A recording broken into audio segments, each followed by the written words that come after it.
우리 오늘 로마서 우리 16장 우리 21절에서 27절 말씀을 가지고 걸어갈 30년과 237 선교적 드림팀이다 라는 제목으로 말씀을 전할 때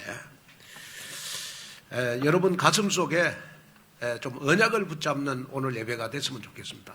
나는 평생 남은 생에 내용 없이 사는 게 아니고 하나님 앞에 가장 내용 있는 드림팀의 응답을 받아야 되겠다. 이 언약을 붙잡고 여러분 우리 익어가는 여러분이 됐으면 좋겠습니다. 이제 여름 수련회가 우리 하나님의 은혜로 잘 마쳤습니다. 제가 보니까 이번에 우리 여름 수련회는 우리 각 기관들이 우리 또 교사들이 드림팀이 돼가지고 우리 하나님 은혜 가운데 여름 수련회를 잘 마친 것 같습니다.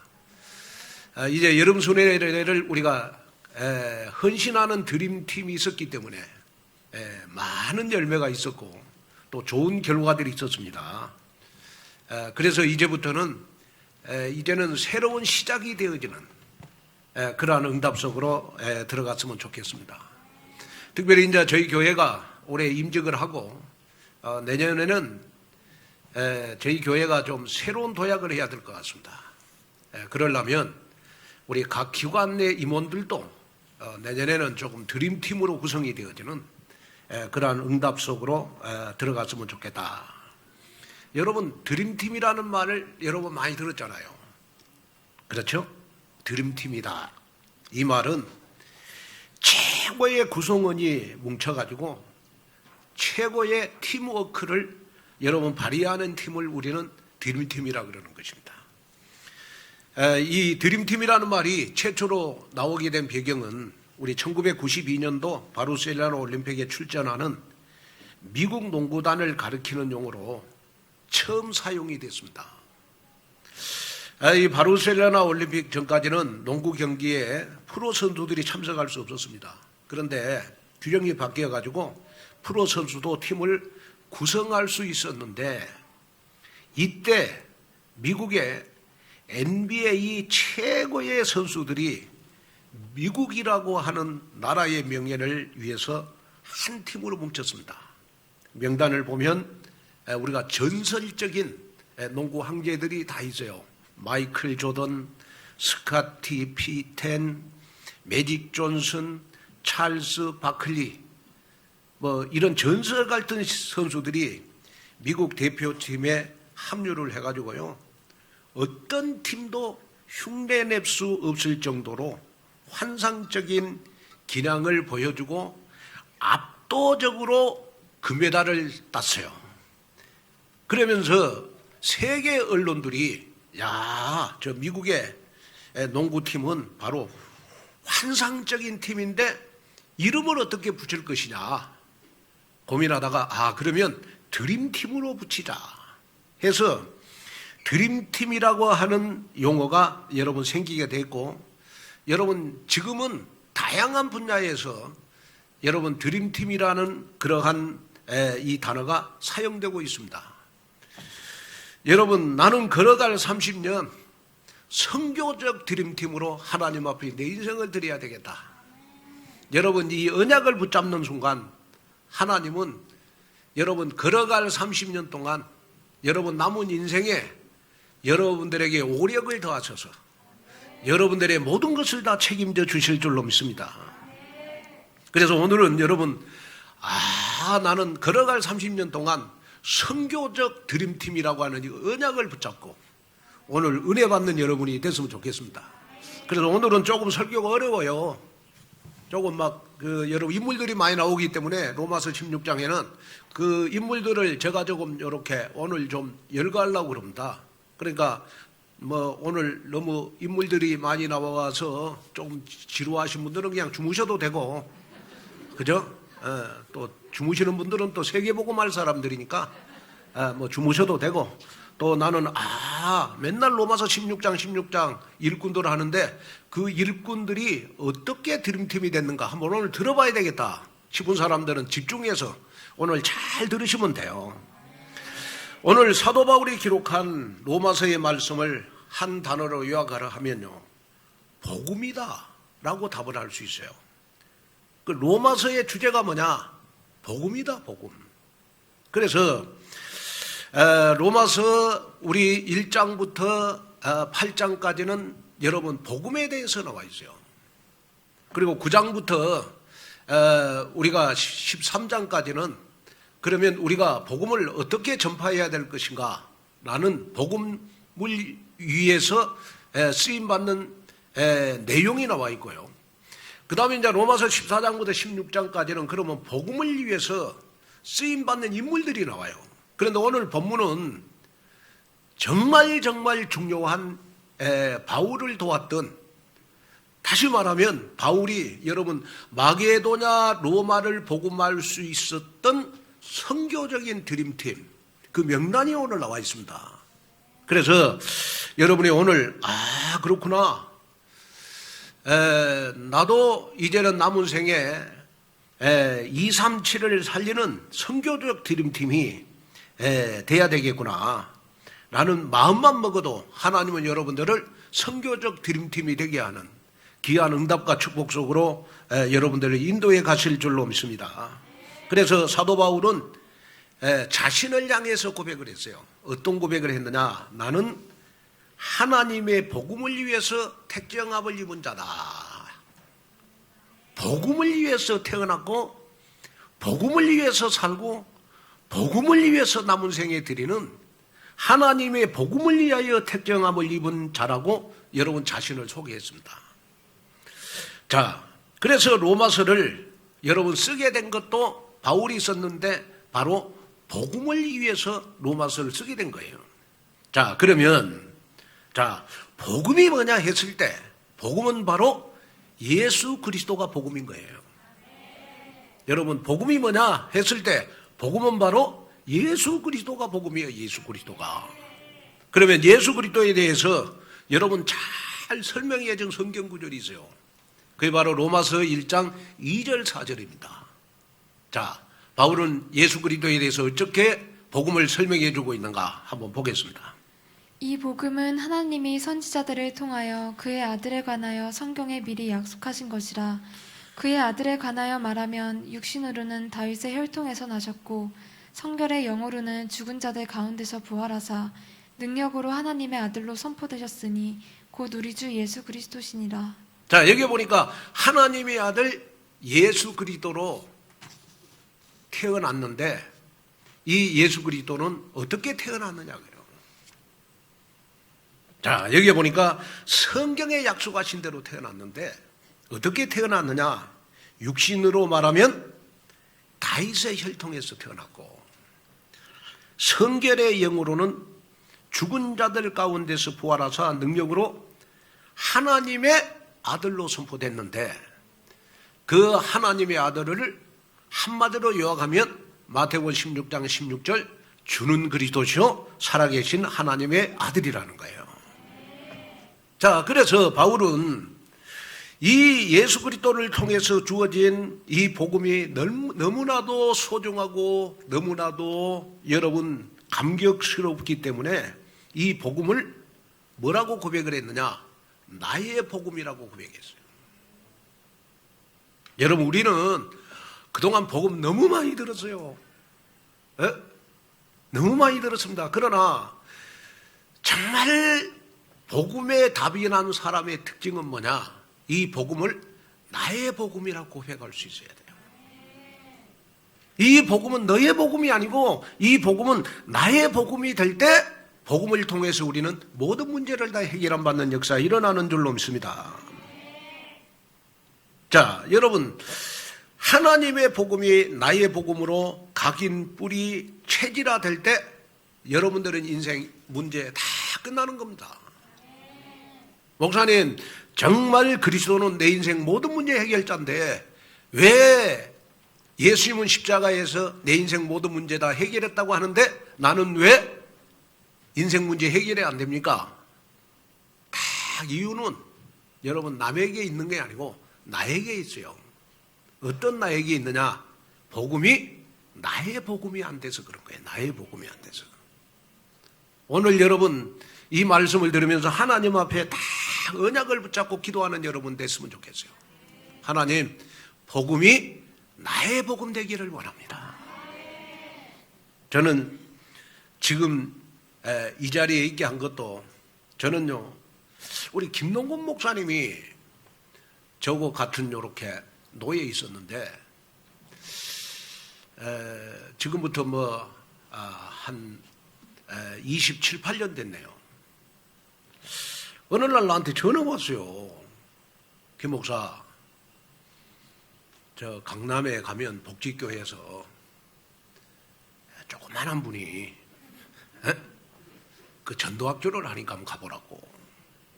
그때 이제 제가 이렇게 여러분 40일 금식기도 끝난 지 얼마 안 됐어요. 40일 금식기도. 그래갖고 제가 그때는 사도행전을 40일 금식기도 하면서 저는 100번을 읽었습니다. 100번. 100번을 사도행전을 읽었어. 그래가지고 제가 어떤 결론을 내렸냐 그러면 나의 목회는 사도행전적인 목회를 해야 되겠구나.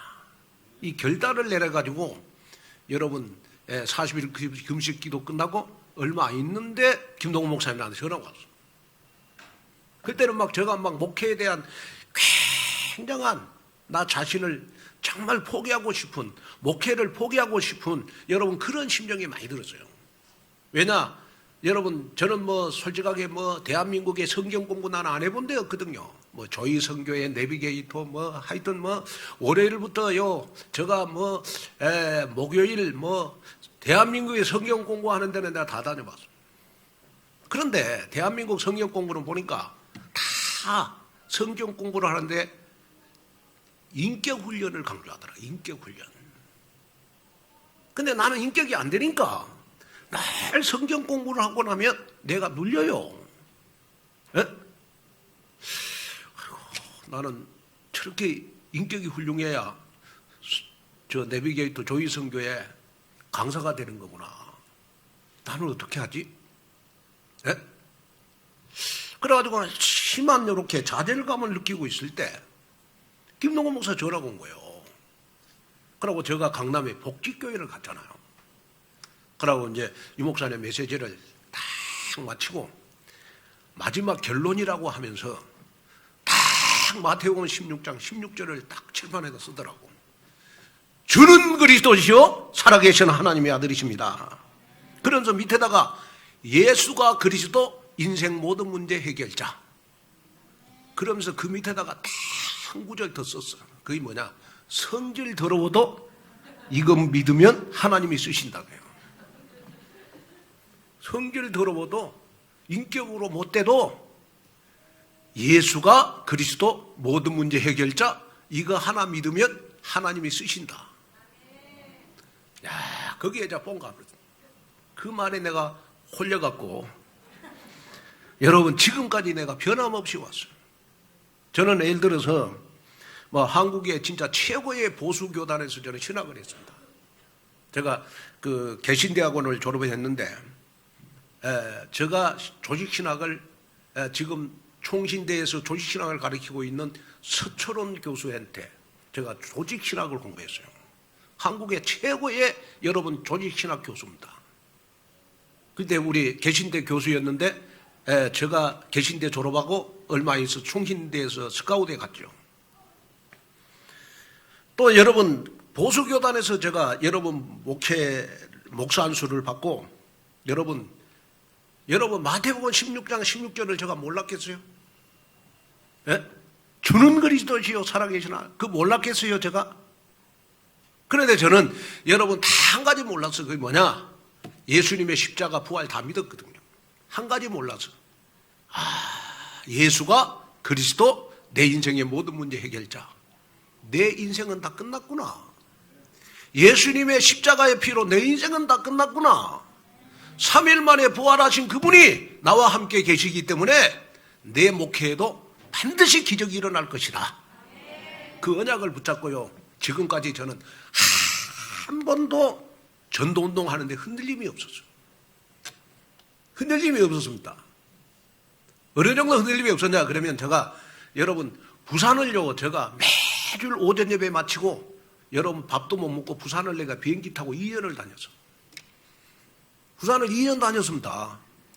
그때는 비행기 타고 다니는 우리 교회가 너무 개척교회여서 비행기를 못 타고 다니니까 여러분 강북에 있는 우리 몇몇 목사님들이요, 여러분 서울에서 봉고차 타고 부산까지 갔어. 그래가지고 차가 막히면 여러분 그 핵심을 참여 못하고요, 예, 메시지 한 장 들고, 예, 또 서울로 와. 메시지도 못 듣고. 그때는 부산까지 가는데요, 막 차 막히면 몇 시간 걸렸냐 그러면 여러분 10시간 걸렸어요. 10시간. 예? 저는 요즘 가끔 그 기도를 하거든요. 하나님, 그때 내가 봉고차 타고 부산 다닐 때, 비행기 타고 부산 다닐 때 그 열정을 나에게 주십시오. 그 열정이 변하지 않게 해주십시오.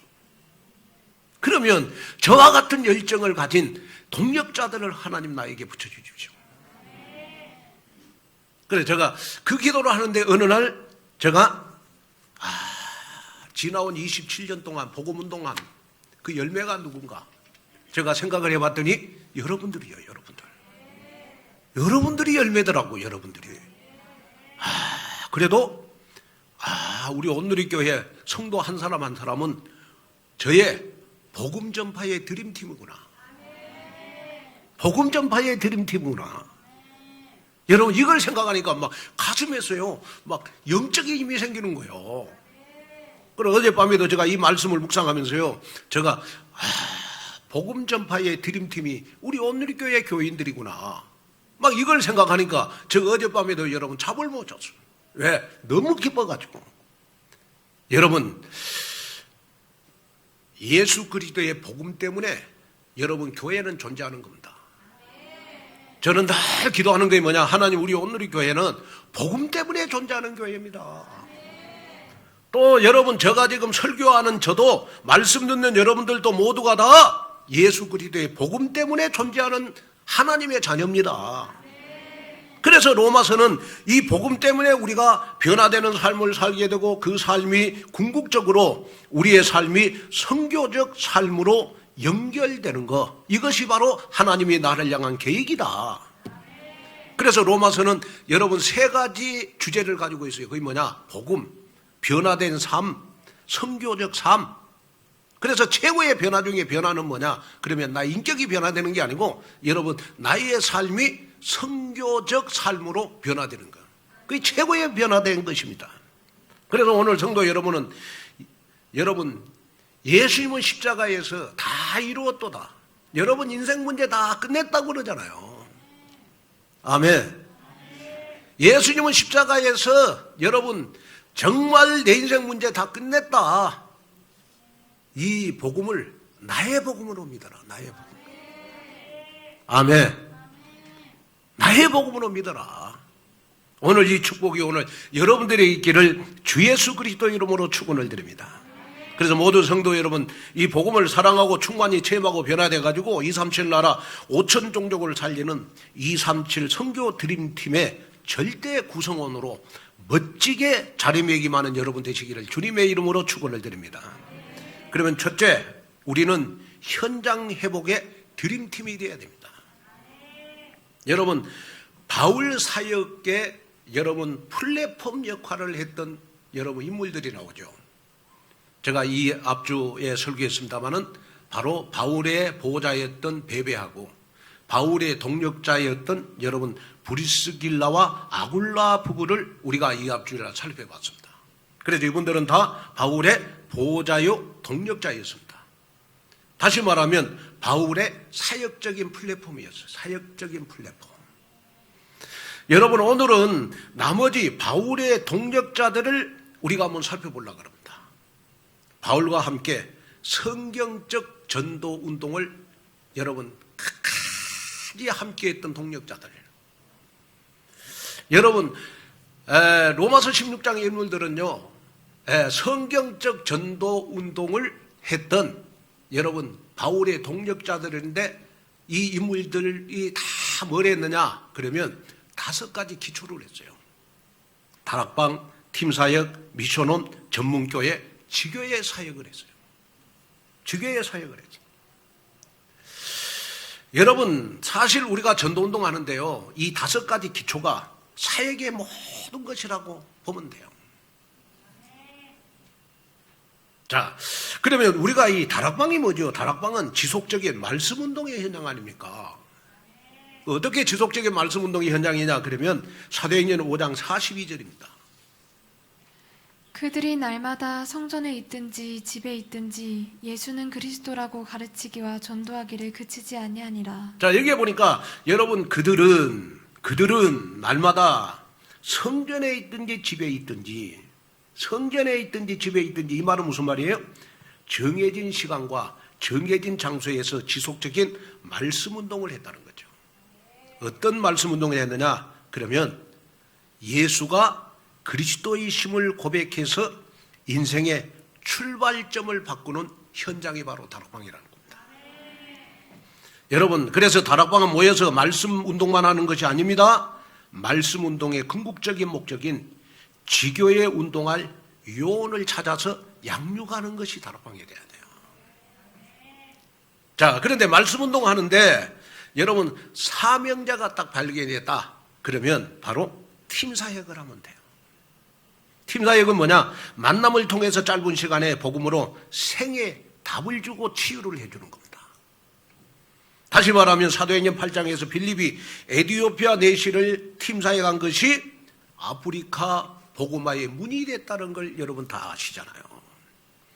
또 사도행전 9장에 보면 사도 바울이 70인 제자 아나니아의 팀사역을 통해서 이방인을 위한 택한 그릇이라고 하는 천명, 소명, 사명을 깨닫고 사도 바울이 여러분 아나니아의 팀사역을 통해서 시대적인 전도자가 됐어요.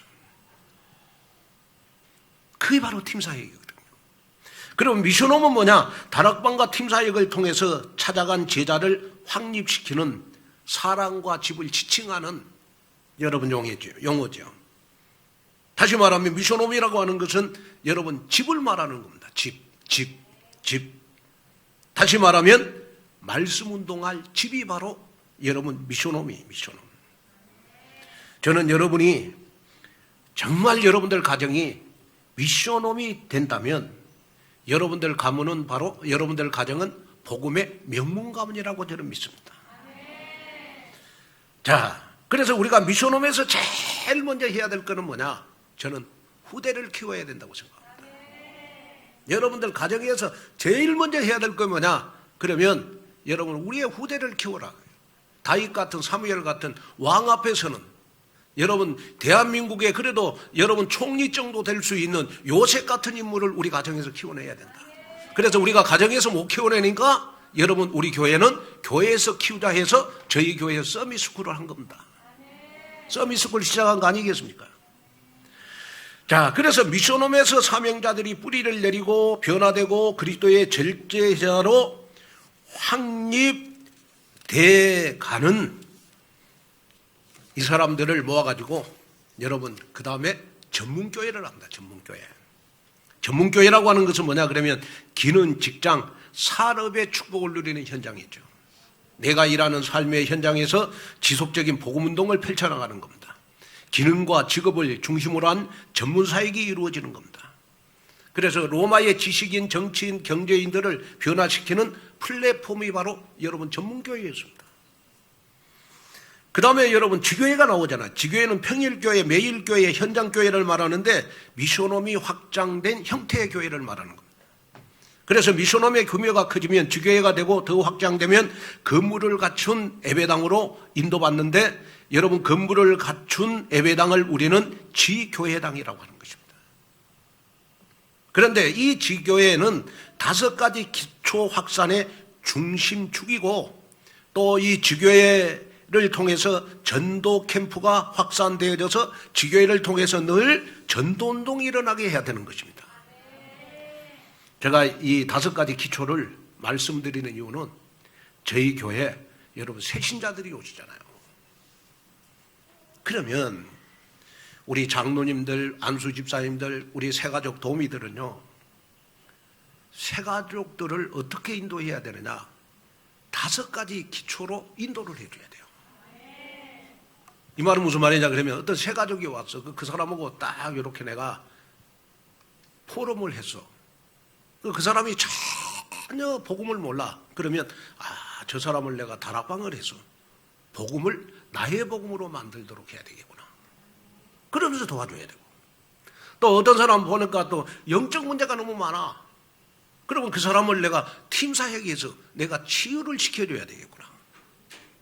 또 어떤 사람 보니까 가정적으로 문제가 많아. 그러면 그렇구나. 내가 미션홈으로 저 사람을 가정이 회복되도록 해야 되겠구나. 저 사람 보니까 늘 가난하고 무능력해. 그러면 전문교회로 내가 저 사람 경제 회복을 시켜주도록 해야 되겠구나. 그리고 저 사람 보니까 전도할 사람이야 보니까 너무너무 전도의 가슴이 있어. 그러면 저 사람을 지교회당으로, 지교회로 인도해 줘야 되겠구나. 새가족들 오시면 여러분 항상 새가족들을 우리 5가지 기초를 깔고 대해야 돼요. 그래야 교회가 든든히 세워져 가는 겁니다. 아멘. 그래서 우리 새가족 도우미들은요, 지금부터 여러분 어디에 눈을 떼야 되느냐 그러면 새가족들이 교회에 오면 새가족을 수료하면 여러분 5가지 기초가 여러분 교회 안에 쫙 깔리도록 요원화를 시켜줘야 되는 겁니다. 저는 지금까지 이렇게 목회를 하면서요, 항상 저 목회에 바람이 있고 꿈이 있다면 뭐냐, 진짜 우리 새가족들을 이 5가지 기초를 가지고 양육해 줄 이 양육자가 참 없구나. 그래서 제가 시작한 것이 뭐냐, 여러분 사역자반입니다. 사역자반. 그래서 제가 사역자반에 시작하면서 제일 먼저 미션이 뭐냐, 새가족 도우미들은 무조건 다 사역자반에 참여해라. 왜? 저 가슴이, 목회의 가슴이 뭐냐, 항상 목회 온누리교회 32년 제가 섬기면서 가슴에 한이 있는 거 있어요. 그게 뭐냐, 그러면 항상 새가족들이 오면 이 5가지 기초를 가지고 여러분 교회와 제자화를 지켜줘야 되는데, 새가족들에게 불신앙 심어서 새가족들이 늘 교회 다니다가 여러분 더군다나 영적 문제 많은데 치유를 못 받아서 여러분 복음을 이해 못해서 여러분 다시 세상으로 가는 걸 보면서 너무너무 마음 아파했어. 오늘 이 말씀을 듣는 여러분들이라도 여러분 진짜 가슴 속에 나라도 이제는 앞으로 새가족이 오면 5가지 기초를 보고 저분은 내가 다락방을 해줘야 되겠구나, 팀사역을 해야 되겠구나, 내가 전문교회로 도와줘야 되겠구나, 내가 미션홈으로 줘야 되겠구나, 지교회로 도와줘야 되겠구나, 이런 눈이 열리는 여러분이 됐으면 좋겠습니다. 이 어찌 짧은 시간에 제가 여러분 다 이해하겠습니까? 그래서 그걸 이해시키려고 제가 한 것이 뭐냐, 여러분 사역자반이에요. 사역자반. 사역자반.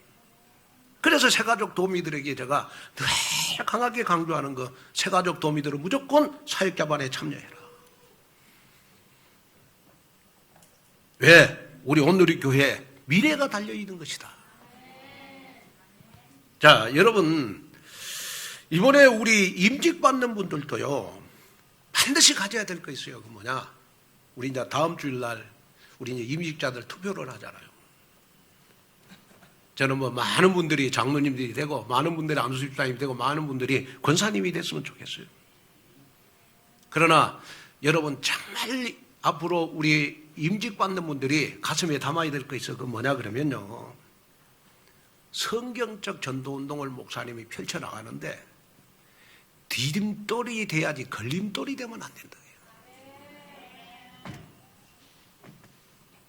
하나님이 이번에 임직받는 분들은 누가 뭐라고 해도 목사님이 성경적인 전도운동을 펼쳐나가는데 디딤돌이 되게 해주십시오. 걸림돌이 되지 않게 해주십시오.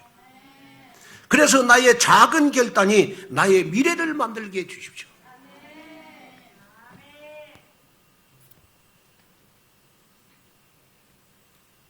그래서 여러분들이 나는 누구를 투표할까? 다 정하셨죠? 그죠? 근데 여러분이 투표할 때 여러분 반드시 여러분들이 조심해야 될 거 있어요. 사람의 말을 듣지 말아라. 누가 옆에서 누구 찍어. 그건 세상적인 방법이고, 사람 말 듣지 말고 여러분 하나님의 음성을 들으라. 그리고 여러분 기도응답 받아서 투표하고. 아멘. 여러분 하나님의 말씀으로 감동받아서 투표해라. 아멘. 무슨 말이냐? 그러면 저분은 진짜 목사님이 성경적인 전도운동을 하는데 저분은 걸림돌이 아니라 디딤돌이 되겠구나. 그런 분들은 다 임직자가 돼야 되잖아요. 저는 우리 부교육자들에게도 늘 하는 말이 있습니다. 부교육자들은 교회에서 여러분 꽃을 피우는 것이 부교육자가 아닙니다. 부교육자는 항상 여러분 뿌리를 내리게 하는 것이 부교육자입니다. 이 말은 무슨 말이냐 그러면요, 하나님은 오늘 이 교회를 아무리 모자라고 부족해도 김한곤 목사를 중심으로 쓰십니다. 그런데 부교육자들이 여러분 예를 들어서 이 교회에서요 많은 교인들로부터 존경을 받으려고 그러면 안 돼요. 부교육자들은 무조건 여러분 우리 교회에서는요 여러분 뿌리를 내리는 그 일을 해야 돼요. 그 말은 무슨 말이냐 그러면 교회와 장로님들과 그 다음에 목사님의 이 목회를 돕는 일을 해야 돼요. 그 일을 잘할 때 나중에 당회장이 딱 돼서 담임 목회를 할 때 하나님이 여러분 빛을 하게 하는 겁니다. 거기에 눈을 떼야 돼 부교육자들이. 그런데 부교육자들이 대부분 속는 거 있어. 그게 뭐냐 그러면 설교 하나 지켰는데 어떤 권사님 장로님이 막 은혜 받았다고 하니까 목사님보다도 더 설교를 잘하려고 막 힘을 줘. 그러면 그 순간 그 부교육자는 하나님 쓰시지 않습니다. 어떻게 하든지 부교육자들이 할 일은 역할은 뭐냐? 강단의 말씀을 현장에 뿌리를 내리도록 해야 돼요.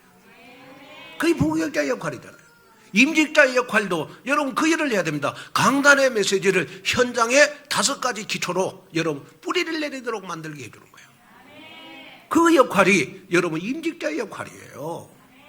오늘 여러분 응답을 받는 그러한 여러분들이 됐으면 좋겠습니다. 자, 그래서 우리가 로마서 16장에 보면요, 여러분 많은 인물들이 나와요. 아리스도, 볼로, 10절에 보니까 그 다음에 권속이라는 단어들 나오고, 그 다음에 11절에 보니까 나기수의 가족, 그 다음에 14절에 아순그리도, 블레곤, 헤메, 바드로바, 흐마, 그 다음에 15절에 보면 빌롤로고, 율리아, 네레노, 그 다음에 올lum바, 그 다음에 이 빌롤로고, 율리아,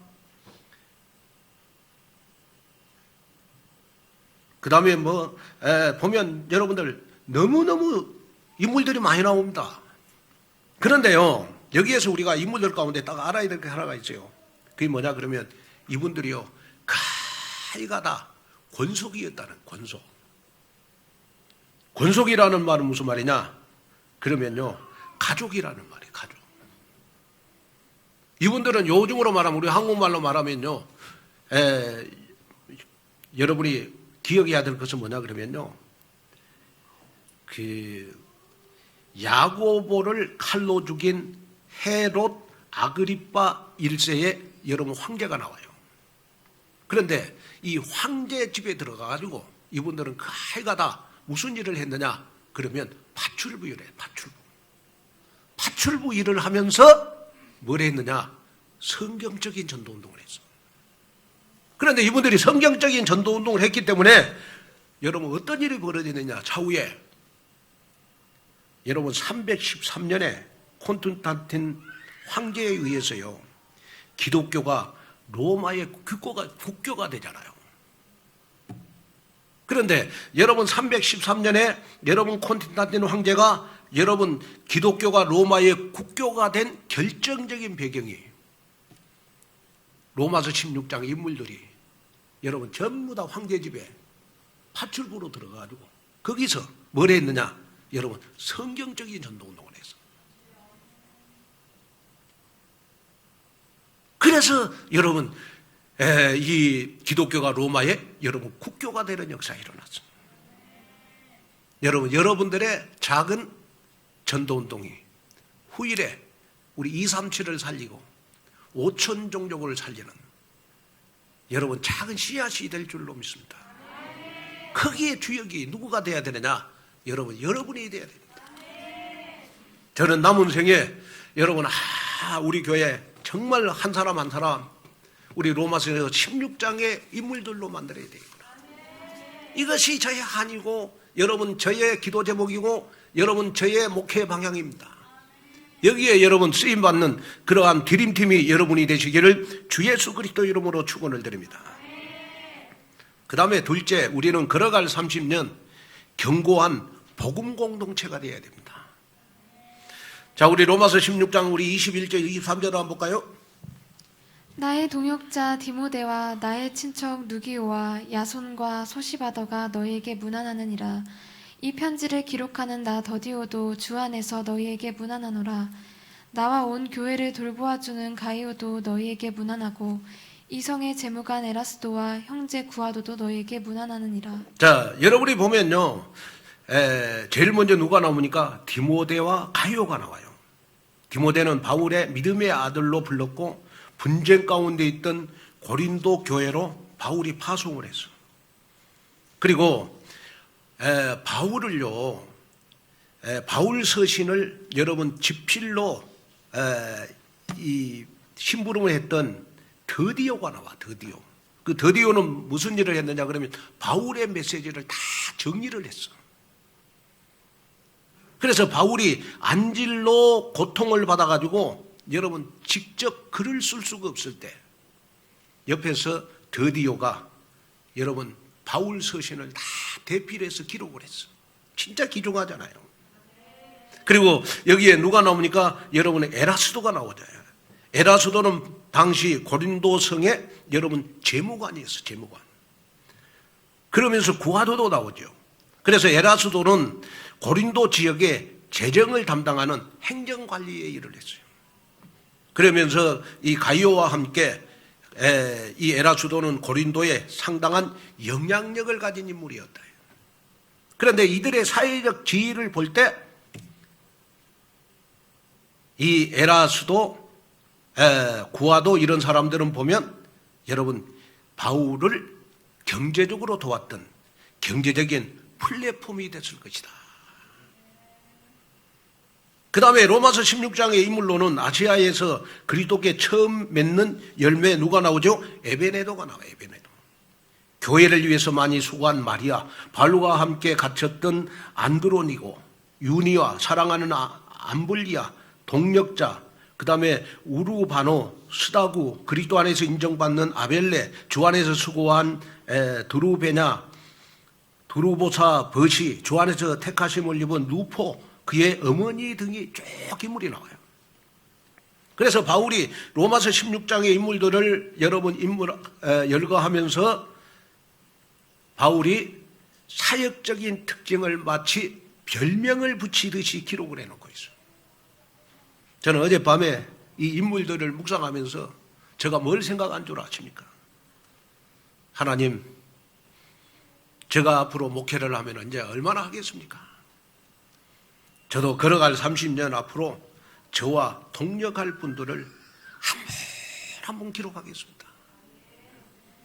정말 저는 오늘 이 메시지하고요, 저와 함께 이제는 남은 생에 로마서 16장의 인물들을 바울이 전부 열거했잖아요. 그리고 로마서 16장에 다 기록을 했잖아요. 저와 함께 동력할 한 분 한 분을 기록해가지고 우리 후대들에게 남기고 싶다. 그래서 여러분이 이 설교를 들으면서 하나님, 걸어갈 30년 목사님의 동력자로서 나는 드림팀이 되기를 원합니다. 이 언약을 붙잡는 여러분이 됐으면 좋겠습니다. 누구나 다 할 수 있어요. 그런데 중요한 거는 뭐냐 그러면 이 드림팀이 되는데, 동력자가 되는데 조심해야 될 거 있다. 그게 뭐냐 그러면 어떤 사단의 공격에도 흔들리지 말아야 된다. 그러면 동력자들에게, 목사님을 돕는 동력자들에게 사단은 어떻게 역사하느냐? 자, 로마서 16장 17절 20절 한번 봐요. 형제들아 내가 너희를 권하노니 너희가 배운 교훈을 거슬러 분쟁을 일으키거나 거치게 하는 자들을 살피고 그들에게서 떠나라. 이 같은 자들은 우리 주 그리스도를 섬기지 아니하고 다만 자기들의 배만 섬기나니 교활한 말과 아첨하는 말로 순진한 자들의 마음을 미혹하느니라. 너희의 순종함이 모든 사람에게 들리는지라. 그러므로 내가 너희로 말미암아 기뻐하노니 너희가 선한데 지혜롭고 악한데 미련하기를 원하노라. 평강의 하나님께서 속히 사단을 너희 발 아래에서 상하게 하시리라.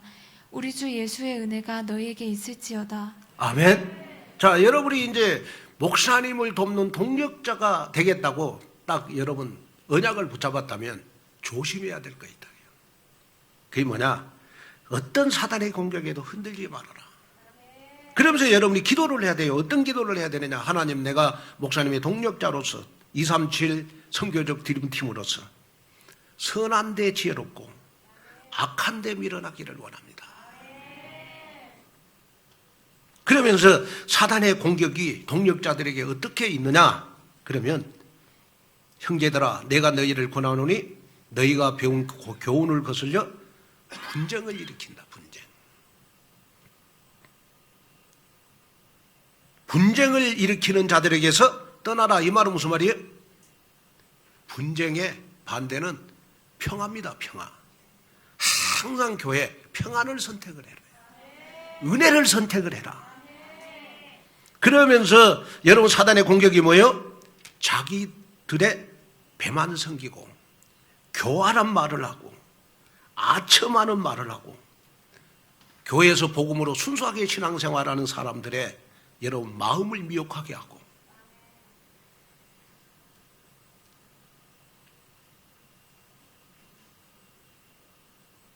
제일 여러분 바울이 강조한 것이 뭐냐? 그러면 교활한 말, 아첨하는 말로 복음을 위해서 사는 순진한 자들의 마음을 미혹하지 말아라. 그러면서 하는 말이 뭐예요? 선한데 지혜롭고 악한데 밀어나기를 원하노라. 그러면서 하나님께서 속히 사단을 너희 발 아래에서 상하게 하시리라 해요. 여러분 지금부터 여러분 가슴 속에 여러분 저는 여러분들 실수하고 모자라고 부족한 거 하나도 저한테는 흠이 안 돼요. 만약에 여러분이 실수하고 뭐 그랬다, 제가 제일 먼저 앞장서 여러분 실수 다 막아줍니다. 그래서 저는 지금까지 뭐 우리 부교육자들한테도 뭐 사역을 잘했니 못했니 야단친 적도 없어요. 저는 뭐 예를 들어서 뭐 철학 목사님이 실수했다, 저는 제일 먼저 앞장서서 저 막아줍니다. 한 번도 저는 목회하면서요 교인들 뭐 실수한 거 가지고 뭐 행위를 가지고 윤리를 가지고 제가 스스로 판단해 본 적이 없어요. 그러나 딱 한 가지는 제가 해나갑니다. 그게 뭐냐? 그러면 성도들이 하나님 앞에 쓰임받아야지 사단에게 쓰임받으면 안 된다. 아첨하는 말로 교활한 말로 복음을 위해서 사는 사람들을 미혹해가지고 자꾸 불신앙 심어놓고 하는 것은 여러분 그거는 제가 참을 수 없어요. 그런데 바울도 바로 이런 사람들을 조심해라. 이런 사람들이 동력자들 가운데 있다. 그러니까 어떤 사단의 공격에도 동력자가 되려면 이런 말에 흔들리지 말아야 된다. 여러분 이것만 가슴속에 담으면 돼요. 아멘. 우리도 사람이니까 실수하잖아요. 우리도 사람이니까 모자라잖아요. 우리 사람이니까 어때요? 여러분 에?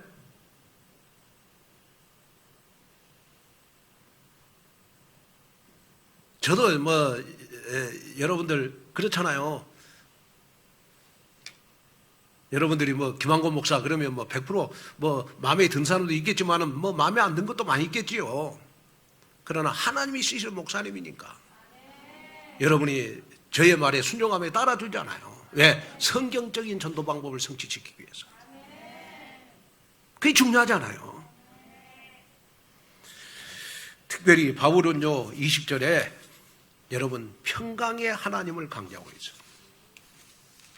아까도 제가 설교했습니다. 평강의 반대는 분쟁이잖아. 분쟁. 자꾸 여러분 교회에 분쟁을 일으키는 사람 말을 따라가지 말아라. 하나님은 평강의 하나님이다. 평강을 선택하고 은혜를 선택하고 복음을 선택하고 전도 선교를 선택하는 사람을 따라가라. 그래서 주 안에서 하나님을 이루는 여러분 지혜가 우리에게 필요한 것이다. 그래서 우리가 견고한 복음 공동체를 이룰 만큼 237 선교가 되어지는 여러분 237 선교 드림팀의 면모를 확실히 갖추는 여러분 되시기를 주 예수 그리스도 이름으로 축원을 드립니다. 결론으로 말씀을 마치려고 합니다. 제가 이렇게 조그마한 책이 하나 있더라고. 책 제목이 뭐냐 그러면 빅 S라고 하는 책이 있어요. 빅 S. 제가 잠깐 이렇게 읽었어요. 이 책을 보면 사람의 뇌에도요 근육이 있다고 그래요. 근육. 사람의 뇌에도 근육이 있다고 그래요. 그래서 뇌도 잘 단련을 해야 어려울 때 이 길을 넘길 힘을 얻는다는 겁니다.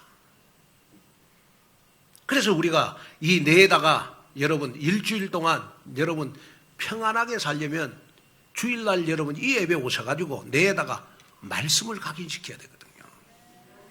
그래야 일주일 동안 여러분 세상의 모든 문제 사건을 다 하나님의 말씀으로 이길 수 있어요. 그래서 세상에 성공한 사람들은 보면 빅 S를 외치는 사람이랍니다. 빅 S. 다시 말하면 여러분 빅 S라고 하는 말은 무슨 말이냐 그러면 긍정의 사람을 말하는 거랍니다.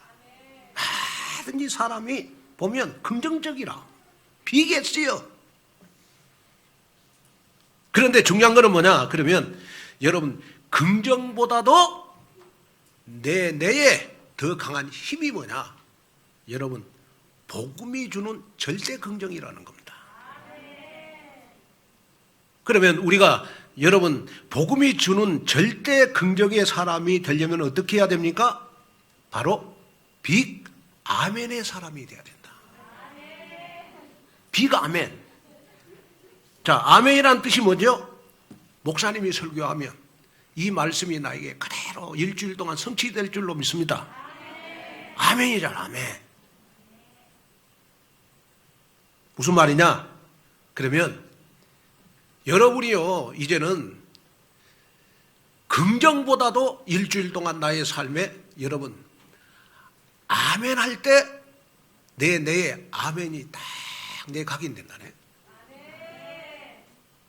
그래서 우리의 신앙생활은 여러분 어떤 신앙생활이 돼야 되느냐? 그러면 빅 아멘의 신앙생활이 돼야 된다. 왜냐 하나님의 말씀은 여러분 내가 아멘 할 때 나에게 성취되고 있다는 거예요 지금. 그 증거로 이사야 34장 16절에 보면요. 너희는 여호와의 책에서 찾아 읽어보라. 이것들 가운데서 빠진 것이 하나도 없고 제짝이 없는 것이 없으리니 이는 여호와의 입이 이를 명령하셨고 그의 영이 이것들을 모으셨음이라. 자, 하나님의 말씀은 이것들 가운데 빠진 것이 하나도 없고 하나님의 말씀은 제짝이 없는 것이 하나도 없다. 자, 제짝이 없이 하나도 없이 하나님의 말씀은 다 나에게 성취되는 말씀입니다. 그래도 아멘 안 하시는 분들이 계시네요. 자, 그래서 바울은요 동력자들 제자들 만나면 어떻게 신앙훈련을 시켰냐. 바울이 고린도 교회 가가지고 여러분 진짜 제자들 동력자들을 어떻게 훈련시켰냐. 고린도후서 1장 20절을 한번 봐요. 하나님의 약속은 얼마든지 그리스도 안에서 예가 되니 그런즉 그로 말미암아 우리가 아멘하여 하나님께 영광을 돌리게 되느니라. 자, 하나님의 말씀은 여러분 그리스도 안에서 예가 되니 그런즉 그로 말미암아 우리가 아멘하여 누구에게 영광 돌린다? 아멘하면 하나님께 영광 돌린다. 자, 그래서 237 선교 드림팀의 시작이 아멘에서 시작한다. 아멘. 그래서 여러분 아침에 일어나가지고 저녁에 주무시기까지 여러분 하나님 앞에 감사한다는 말을 10번만 해보세요. 그리고 여러분 예배 시간에 아멘이라는 이 말을 한 10번만 해보세요. 그러면 일주일 동안요 하나님의 말씀이 나에게 그대로 성취되는 여러분 빅 아멘의 사람이 될 수 있어요. 여기에 쓰임 받아가지고 237 선교의 팀으로 멋지게 언약적 도약을 하는 그리스도의 제자 되시기를 주 예수 그리스도 이름으로 축원을 드립니다. 하나님 아버지, 하나님의 귀한 은혜와 축복을 감사합니다. 오늘도 귀한 말씀을 듣고 다시 한번 걸어갈 30년 나의 인생의 방향을 설정하게 하시고 237 선교적 드림팀의 언약을 붙잡고 하나님 정말 로마서 16장의 인물들처럼 하나님 그 언약을 따라가는 내가 되게 하여 주옵소서. 성경적 5가지 전도운동이 나를 통해서 하나님 교회에 성취되게 하시고 새 신자가 한 명 한 명 왔을 때 정말 다락방을 해줘야 되느냐, 팀사역을 해야 되냐, 미션홈 해줘야 되냐, 전문교회를 해야 되냐, 지교회를 해야 될 것인가를 하나님 보고 도와주는 우리 온누리교회 교인들이 되도록 축복해 주옵소서. 예수님의 이름으로 간절히 기도하옵나이다. 아멘. 자, 우리 325장 우리 찬송 부르면서 우리 하나님 앞에 가난과 무능력을 꺾는 헌금하는 시간을 갖도록 하겠습니다.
두 손을 가슴에 얹고 축복 기도합니다. 하나님, 내가 드리는 헌금 1,000원짜리 하나가 하나님 11조 200만 원하고 500만 원, 1,000만 원 할 수 있는 하나님 누보복 경제 회복이 있게 하여 주시옵소서.